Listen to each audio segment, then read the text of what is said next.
Alright, it's time to check out Clerith, the couple dynamics. I'm really excited about this one. TheReasonableClerith reached out to me recently and wanted me to check out this video and if I had any advice on what to improve. So I figured, why not just react to a Clerith video? I haven't done this yet, so let's go. Hello again, I'm TheReasonableClerith, and today you'll be watching what will most likely be my favourite video, and I hope it's yours too.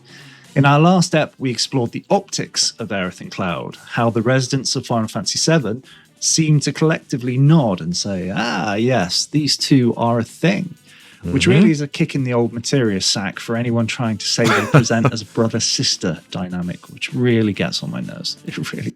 Ah yes, the brother and sister dynamic or relationship that is somehow apparent with Cloud and Aerith. It always baffles me when I see this huge misread on Cloud and Aerith's dynamic, and I've actually tried to put myself in the position to be open-minded and find some kind of logic to this, but I'm sorry, in this case, there's no logical reason to conclude this. But to this day, it's funny because I have not discovered one reasonable explanation for this. Just 4 or 5 months ago, some gaming media outlets and alleged professional journalists deliberately took Hamaguchi's words out of context from an interview and basically posted as engagement bait or legitimately just trying to push personal agendas by claiming that Hamaguchi said Cloud and Aerith's relationship was familial. And we now know Hamaguchi had to come out and debunk and clarify that. Still wild to me that he had to do that.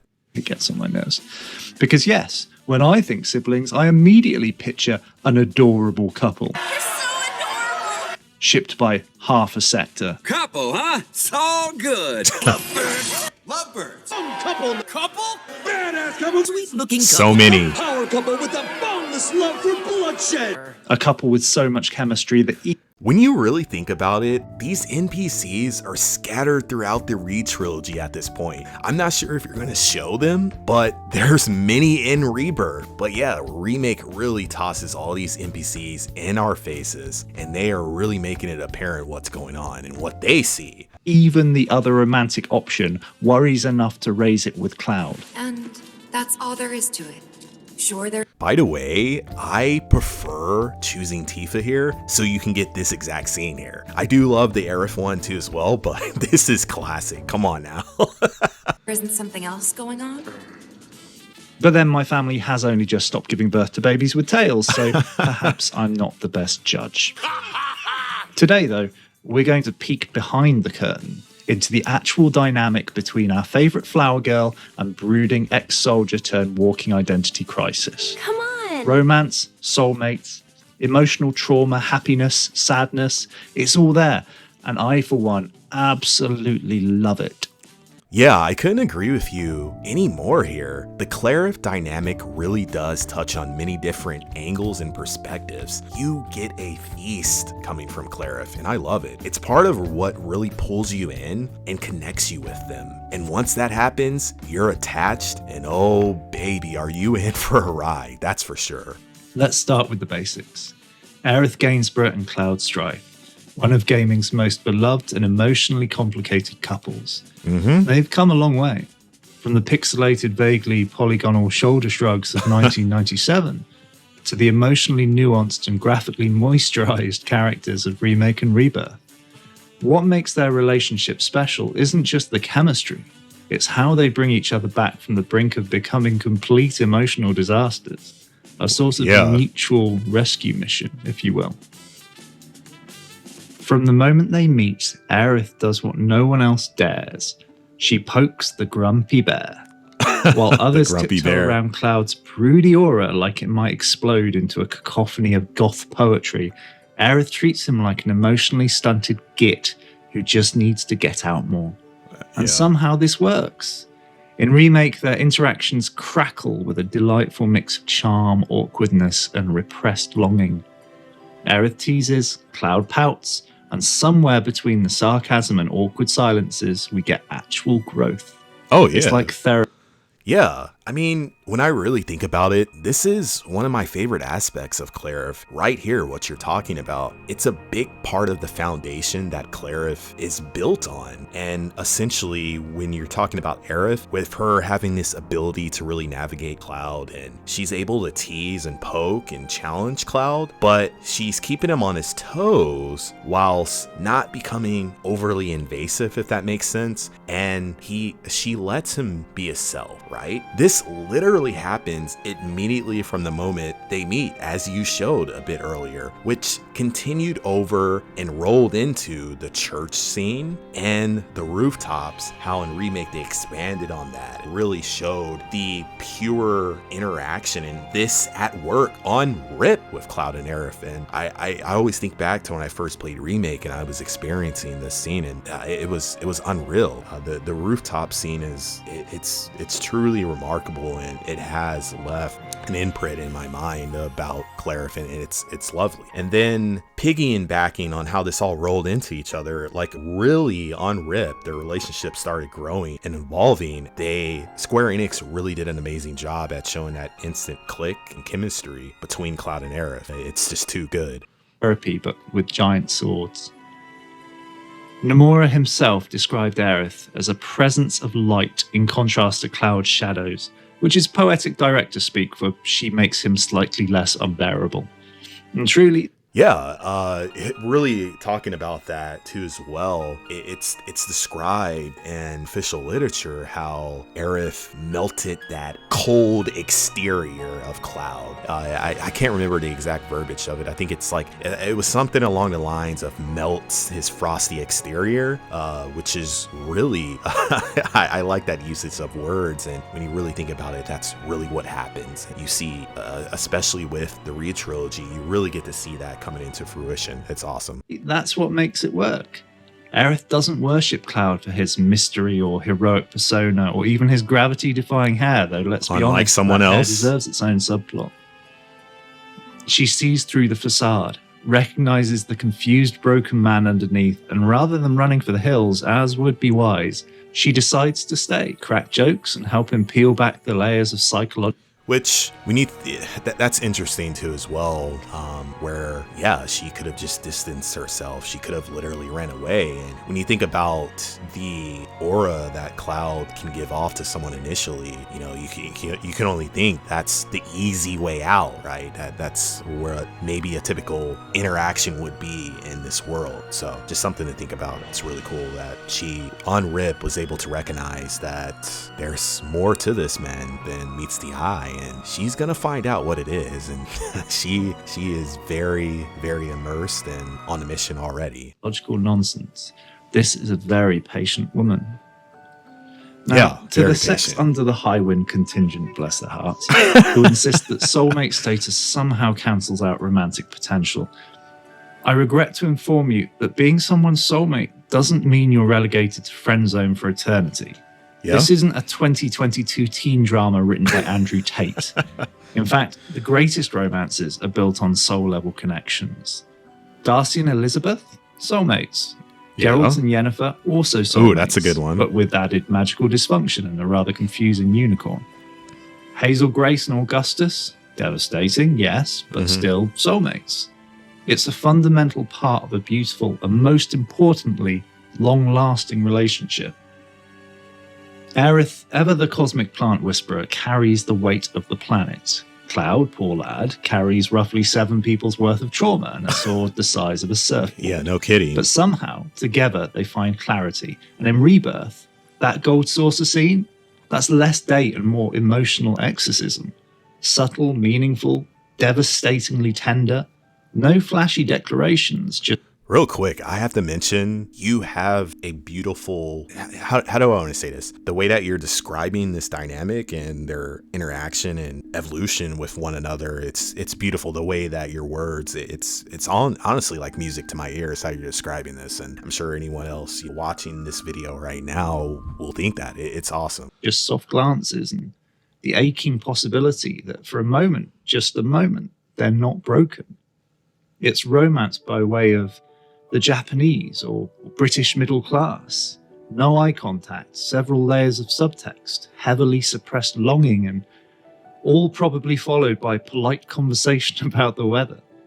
It's not how mainstream US romantic narrative tends to work, where characters... It's very interesting that you mentioned that, and I was actually just thinking about that as you were describing this, and I wholeheartedly believe that anyone that doesn't receive or perceive Clerith well, or it's not their fault. Now, okay, there is definitely a portion of people that intentionally view Clerith negatively, and that's for different reasons. But first, I want to mention a lot of people, it's not their fault. And this rolls into when we're looking at things such as demographics, things such as generational gaps, things such as someone's background and experiences. And with Clerith, the way that their relationship works and it's built on and how it grows and evolves, it's not from the standpoint of everything is given to you. So for an example, I mentioned generational gap. I think this is really huge. I would say now,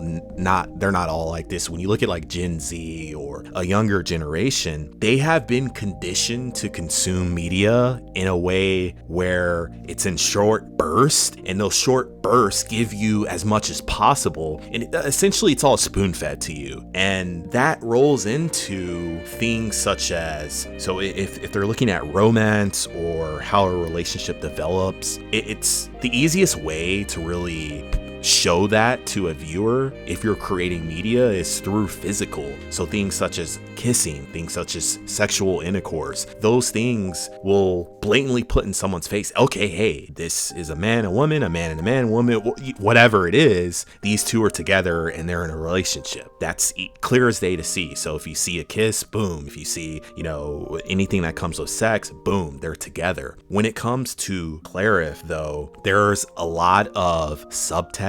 There's a lot of underlining tones. There's a lot of non-verbal cues. There's body language. There's a lot of read in between the lines and connect the dots in a way where there's a lot of work and effort that you have to put into as a viewer receiving the media when it comes to Clerith. And I think that causes a big disconnect when it comes to a lot of individuals. And it's not necessarily their fault. As I mentioned, it's the way that they've been conditioned. It could be their environment and how they're brought up and how they consume media. Maybe they watch a lot of movies and shows with their parents, and maybe their parents view things that way, so they kind of piggyback off of that. That goes down a big rabbit hole. So I just want to point out the fact that it's not someone's fault if they're not able to really see Clerith and understand it. With that being said, though, Clerith is not overly complex in general. There's a lot of aspects when you're playing these games, whether it's OG, playing Re-Trilogy, all the cameos in Final Fantasy universe, where it's pretty obvious that the Clerith is a romantic relationship and how these two feed off each other and they bounce off of each other and really improve and gel and evolve together. There's a lot of it that's very obvious. And then of course there's the aspects of people that are just willfully ignorant towards Clerith, maybe because they have preference towards something else, which is fine. That's perfectly fine. But it's perfectly fine to prefer something else, but it's not perfectly fine to just sit there and diminish what you're seeing and you refusing to accept the media that's being presented to you. It's disrespect to the developers and their mission and what they're trying to convey to you. If you don't jive with it and gel with it, that's cool. But yeah, that's something that over the years and interacting with different people, I think that's a very good read on this. I could be wrong, but you all can just drop in the comments what your thoughts are on this, but we'll let the video roll on more. There's seal the deal and high five, but that's exactly why it's so refreshing. Which brings me on to my next point and the particularly elephanty elephant in the room. Elephanty. In a world of physicality, sexuality, and my internet history, Aerith is a beautifully... Did you just self-report yourself there, sir? Anyways, this memes aside, this is some of what I was actually just mentioning when it comes to conveying a relationship. There's a lot of the physicality aspect that's involved, which I said was kissing or sexual intercourse or, anything of that nature. Now, with Clerith, there definitely is some physical aspects to it when it comes to Kubito Tsukanagi and hand-holding, interlocking fingers, the pulling, the gentle, sensual touching of the hands, Aerith grabbing Cloud's hands, his arms, pulling them along, nudging them. That is all romantic physicality too as well. It's just when it comes to that, it's not as clear and vague and it's not as crystal clear as something as a kiss or sex, for an example, in this case. But all these things can be romantic in nature. And also on the flip side, these physical aspects can definitely not be romantic. For an example, when you're talking about sex, I mean, come on, people. Like, I went to college. I was a football player. A little bit about my background. I did have some times back in those days where I made decisions that I'm definitely not 100% proud of. But what I'm trying to say here is kissing or sexual advances and things of that nature, they can literally just be a spur of the moment thing where you're looking to have physical gratification and that's it. And you move on. You had no romantic intentions behind it. And so I don't need to go into any more details on that. But I just wanted to give some more clarification on the physical aspects of a relationship and my thoughts and views on it. And there's definitely a lot of nuance to it. But again, just drop in the comments below. I'd love to talk to all of you about that. What you think about that? Innocent breath of fresh air. She and Cloud are a couple who struggle to deal with even the potential of sexualized contact. Yeah. It's not about kisses or debatable incidents under the high wind or even trips to the Italian Senate. It's innocent, beautiful romance, a return to the era of written declarations of love, repressed feelings, quiet longing. The kind of romance that makes Jane Austen sit up in her grave and go, "Sup, bitches!" Or maybe not quite like that. I mean, it's been some time since I read Sense and Sensibility, to be fair. This longing, without the apparent sexual baggage needed in modern-day media, makes this relationship truly stand out. But when we do... Which, kind of a little bit of a tangent. I won't go off too much on this, but yeah, when it comes to modern, quote-unquote, modern romance and how relationships would work, unfortunately, a lot of it is on the lustful side first versus something like Clerith, where it's more on the mental connection aspect to it, where it's pure and it's not... So it's something to where, obviously, a sexual aspect will come into play later down the road, but it trickles into lovemaking versus, hey, we're just gonna have sex kind of thing. You have these emotional connections that build up, and when that moment does happen, whether it's something like a passionate kiss or something to where it does get really sexual in nature, it's a genuine union of two individuals, and that's beautiful. And unfortunately, like, I feel like in modern relationships, a lot of them are just, hey, jump straight to the sexual aspect of things, and that can work out for some individuals. And if it does, that's cool. However two people fall in love and what it's based off of and how it starts, who cares? If it does work out and they end up being together till death do them part, then so be it. There's no rules to how this should happen. But I think a lot of people should just realize that two people can fall in love instantly, anytime, any place, anywhere. I mean, literally, it can be literally anywhere, and it can happen rapidly, it can happen instantly, or it can take time to develop over many years. So there's just no cookie cutter way to how two people make that beautiful romantic connection, grow together, evolve together, and ride off into the sunset together. Have a sincere declaration in part 3. It will be utterly unforgettable. Yes, partly for sure. Because of the beautiful gradual build we've experienced ever since the Church and remake, Yeah, it's good that you mentioned that.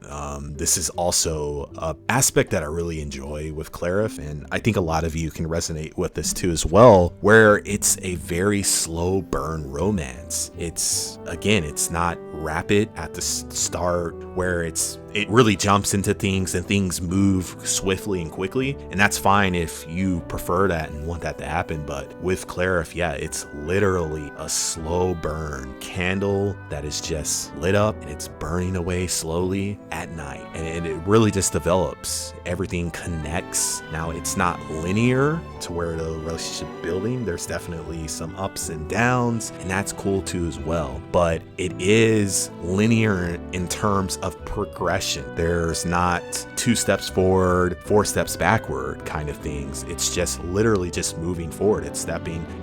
So think of yourself walking through a park, right? There might be some times where you're going to stop, take a breath, recollect, realign, but you're always moving forward. You're never going backwards. And that's how Clerith is, but it does that at a slow pace over time. And partly because it would be so new to our completely inexperienced and clumsy protagonists.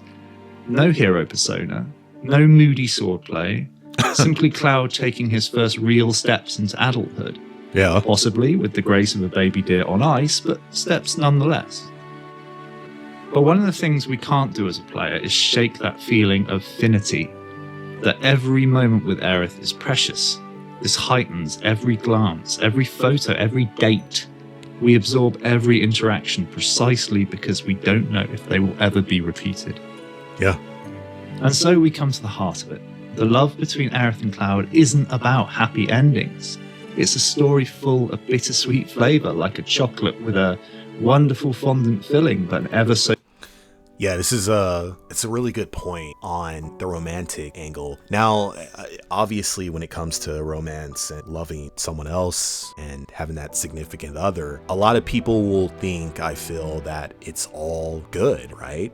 It's all riding off into the sunset, rainbows, no showers, no storms, and it's just happiness together constantly. And when it comes to an end, which it eventually does, that it's a happy ending. That's not necessarily the case with romance.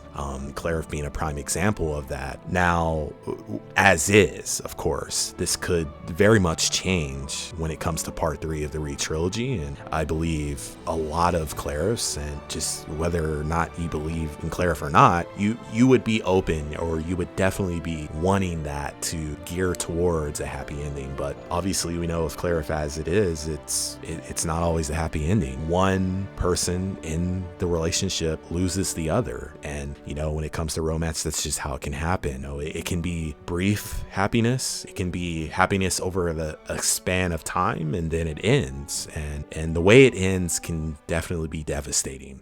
So faint aftertaste of hydrogen peroxide. Yet somehow it's all still perfect in its imperfection. It's about beauty in the ephemeral, love that lingers like a perfume or a pigeon. Will fate win? Will tragedy triumph? Possibly. Yeah. But does that make their love any less real? Not at all.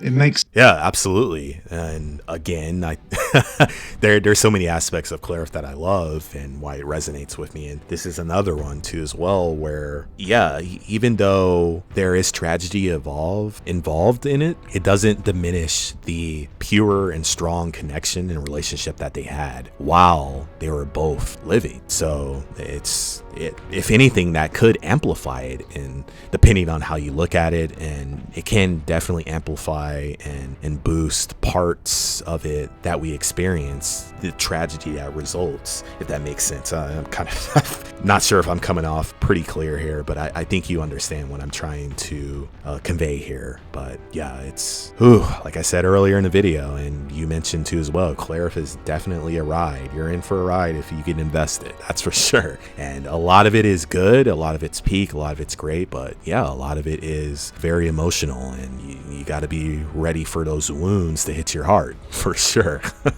Makes it unforgettable.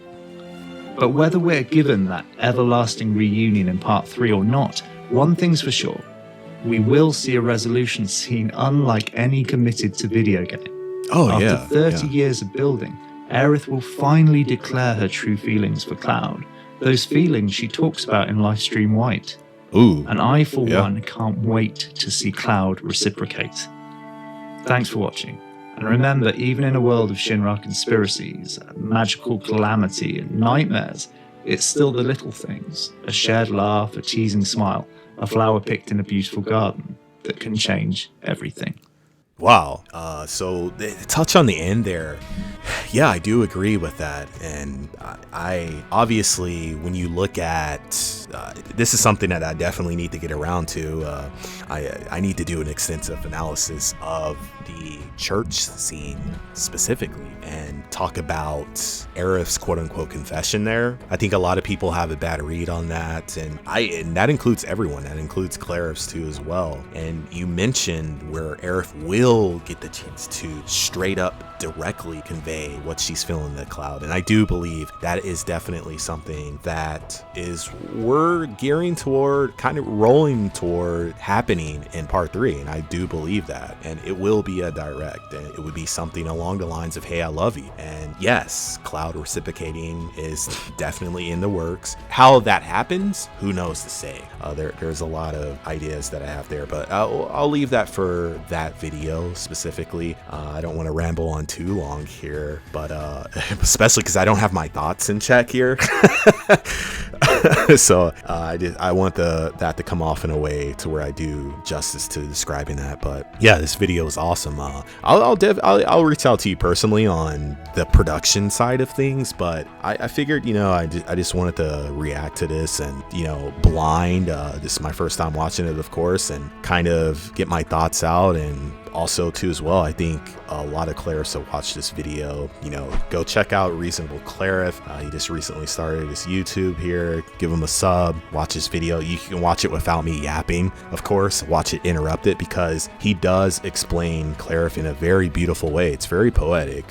He has his way with words is very, very unique. And I look forward to, he does have other videos too as well. And I'm going to check these videos too out as well whenever I get time. I have a lot going on right now. There's videos that I'm working on the pipeline, and this is really cool. I do want to react to more Clerith videos. I know the reactions that I have on the record right now are from Claudia videos, and I know a lot of people like those videos, and I have requests from videos that you guys have DM'd me or told me about. There are some more that I want to do, trust me, because that's a big part of why I'm here too as well.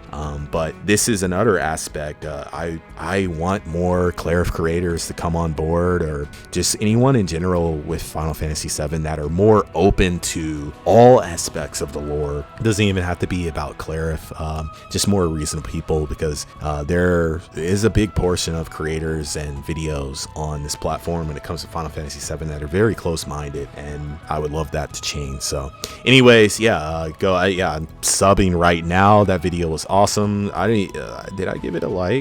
Yeah, innocent. Give it a like here. It was great. That was awesome. So definitely everyone go check out TheReasonableClerith, show him some love, check this video out, and definitely go ahead and check out his other videos as well. So anyways, that's it.